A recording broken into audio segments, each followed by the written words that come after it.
Hi there folks, my name's NovaWing24 and welcome to another look at another aircraft as from the early access releases for Dovetail Games Flight Sim Worlds. So today we're looking at an aircraft that I was really excited when this aircraft was included as part of when I knew it was going to be part of Flight Sim World, as one of the default aircraft, and even better the fact that it made it to one of the early access aircraft.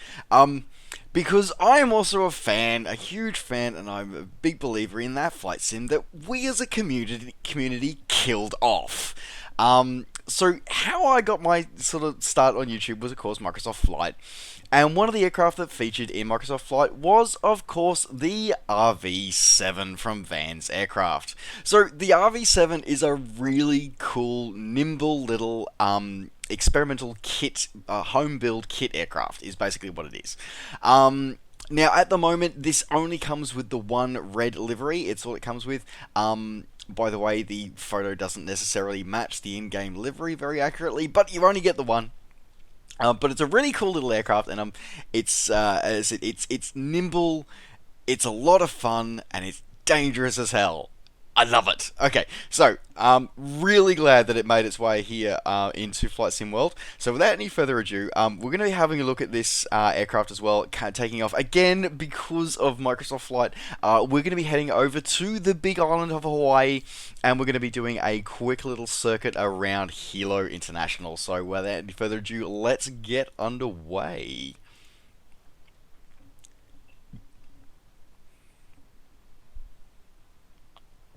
Alrighty, so here we are in the RV-7. Now, as I said before, this aircraft is a kit build aircraft, so it's designed to be built at home with a few hundred hours, man hours of effort. Put it together, you buy it in kit form, put it together, and hey presto, you've got your own aeroplane. So the design is always fairly basic, fairly Spartan. It is a fairly simple design. But at the same time, it's a very powerful aircraft for what it is. Now, I'm going to go through it now. I do want to point out that, as I said, now this is very much the early access of the sim, and I think this is possibly the most early access of the aircraft that feature in it. There are a lot of. This is probably the one that I've come across the most issues with at the moment. For a start, the internal cockpit lighting, we've got these sort of two light spots that we can sort of see here on the dash, with no real obvious signs of where said lighting is coming from, because they don't really have sort of anywhere where the lights would be mounted. So, as I said, the lighting's a bit off. Okay, what else? Oh yeah. So the other thing I have issues with. So the cockpit for the canopy for the RV-7 is a straight slide back canopy, just like you see in sort of Warbird kind of aircraft. So by default at the moment it's shut. It should be locked off. So we'll just set the locking in. Cool, no worries. Now if we open this, it doesn't actually unlock it. It sort of just slides back and opens,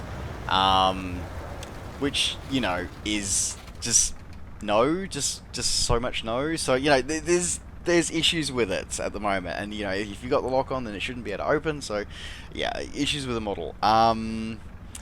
What else? As I said, the gauges are quite well done at the moment. Just got your basic Garmin sort of I'm assuming it's like a Garmin 530 unit here in there, but the gauges are very basic at the moment, which is what you expect from a kit build aircraft. None of the gauge vibration that we've seen a couple of the other Flight Sim World aircraft, this is the aircraft that really I think needs it. Really needs it. This is the one aircraft that needs it. Something cool to notice as well, which they have got, is the digital gauges down here. So these are your digital trim gauges. So your top one is your rudder trim, and then the one on the left is the pitch trim, and the one on the right is your flap position indicator. Now this is something that I'm not 100% sure on, because I haven't actually been flying in a real RV-7. I've got to climb all over several, but I've never actually been flying in one. the RV7s that I'm used to sort of have it as a sort of like it's a detent. They don't use the flap detents. They use sort of like, you know, so just like press it down and press and hold the flap button to deploy, extend it out as far as you want, and use this gauge to actually see how far before it actually goes down. So that's the thing. That's something, but instead this one uses flap detents. But this, you know, really sort of reflects and shows where everything is as it goes through the detents, just using the 2 detents. So yeah. Anyway, not 100% sure. Not an RV7 owner, not being one when it's flying, so can't give you an absolute definitive answer on that one. Otherwise, still Spartan and clear. No labeling on any of the switches or the fuses at the moment. Can I just say though, this would be a really cool opportunity to actually like embrace the home build nature of this aircraft and actually have like those print your own label stickers like underneath these switches to show what they are. This would be a really like ideal place to do that. It really would. Just gonna throw it out there. Anyway, so yeah, that's pretty much it. As I said, the 3D model of it is really solid. Just a lot of details that need to be worked on at the moment. Just from my perspective, they are. So there you go. Otherwise, yeah, overall still looking good. Beautiful, crisp lighting shadows that we're seeing throughout the Dovetail flight sim world, as we saw before. So all right, now let's have a look at the exterior. So exterior wise, again, very clean. It's a very clean aircraft design, and the model is solid and reflects that as well. It's just really nice and really well done. Like I can't really fault the exterior model at all. Beautiful spats sort of on the undercarriage there on the tricycle gear. Really, I just can't fault the exterior model. It is that reflective metal and sort of carbon fiber, which is exactly what the aircraft is. So, again, I can't fault it. I really can't fault it. So, there you go. There's a couple of little bugbears about the model, but anyway.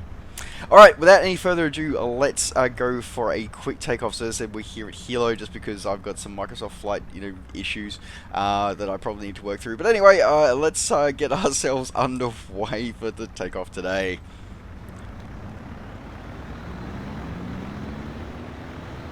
Now, it's a very powerful little engine that's mounted in this aircraft as well, so it does require a fair bit of rudder rudder authority to actually sort of keep yourself rolling straight down the runway here.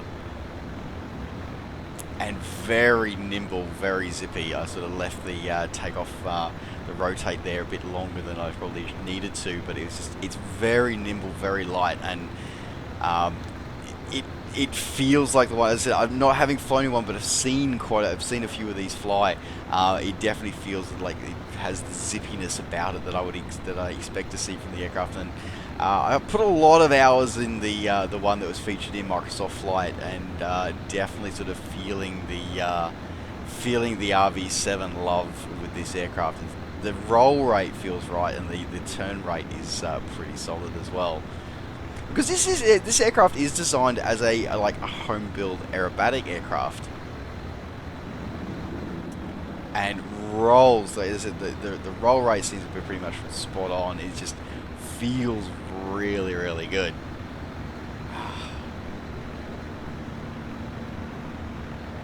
Possibly a little oversaturated, but I think that's something that we're seeing on the flight sim as a whole. Well, the flight sim as a whole is a little oversaturated on the colours. But again, just really solid. The reflections are really crisp and really clean on this one. And just jumping into the exterior model while we're outside, the audio set is very, very good as well. Very much a solid audio set, and again, that model is just really, really looking quite good. Feeling like what it is as well.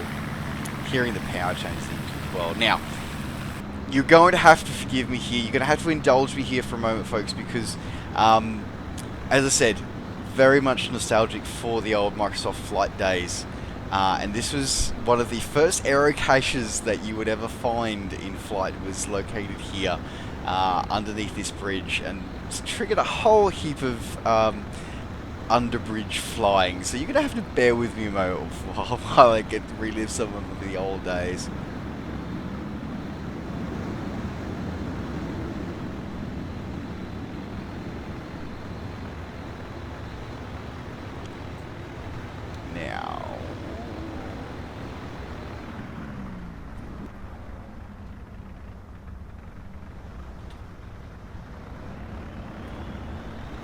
Now the stalling behaviour as well is pretty much spot on, which is good to see. G-meter just freaking out there for a second. But as I said, this is the thing, is that this aircraft is a high performance, you know, it's a home build, it's a kit build, but at the same time it's a high performance aerobatic aircraft as well, which is it's really unique sort of dual character nature. Again, I really like the audio set. The modelling is quite nice of the RPM indicators. A lot of things are very digital and sort of LED based in the cockpit of this aircraft, which again is modelled quite well.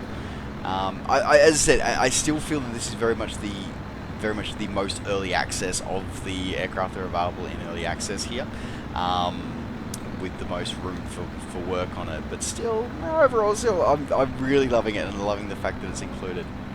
Alright, we're going to turn on to landing here back at Hilo.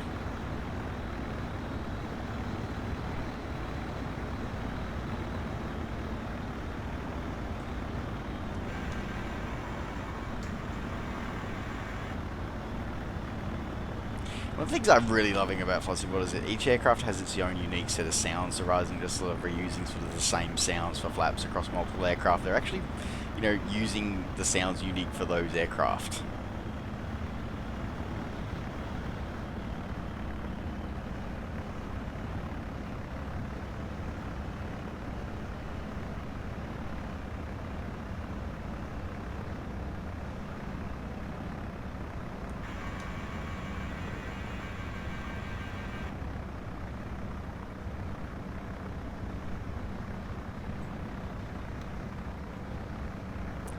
A nice smooth approach. As I said, the aircraft tends to the RV-7, well, it's one from flight, just tended to wallow a little bit as it comes in on landing, and I've seen a few do the same thing on landing. They sort of tend to balloon a little bit on flare as well. Definitely feel like this one's doing.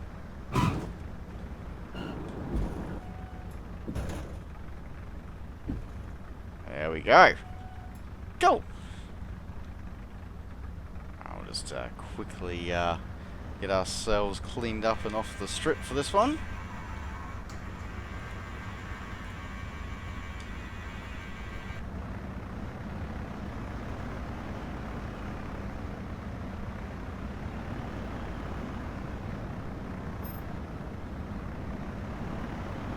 So yes, I'm really enjoying the RV-7. I have a lot of memories of zipping around Hawaii and Alaskan airspace in Microsoft Flight with the RV-7. A lot of good memories with that.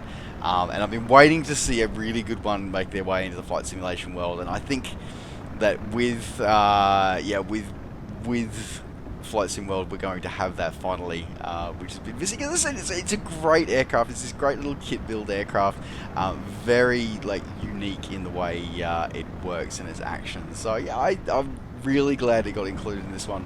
But as I said, this is definitely the most early access of all the early access aircraft in Flight Sim World's sort of initial early access. This one definitely has, I think, a lot of work to go on it. So, but we shall see how that progresses. As I said, work to go. I pointed a few things out. We shall see how the changes come through into the future. Just taxi down here.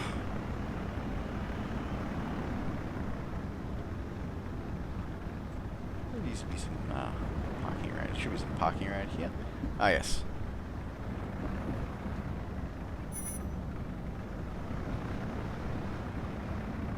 Park next to this fuel truck, which is hovering a little bit.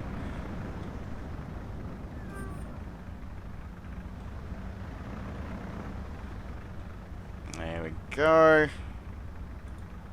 Brake on. Controls.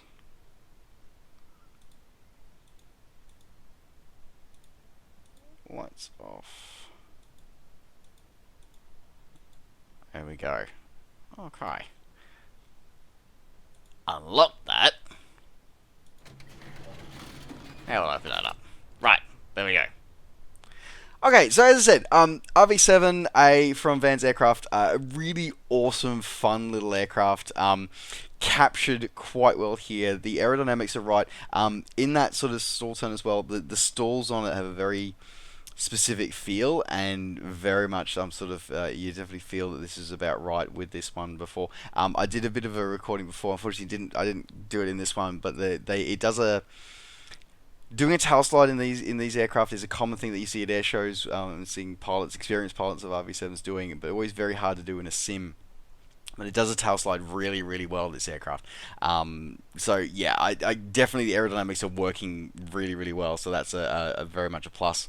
But as I said, the model's got a bit of ground to go, few things that we need to be working on. So yeah, as I said, most early access of all the early access aircraft. But anyway, all right, folks. Well, this has been my little look at the RV-7A as part of the early access to Dovetail Games Flight Sim World. Thank you very much for joining me. Don't forget, as always, to like the video and subscribe to the channel if you're enjoying these videos and want to see more.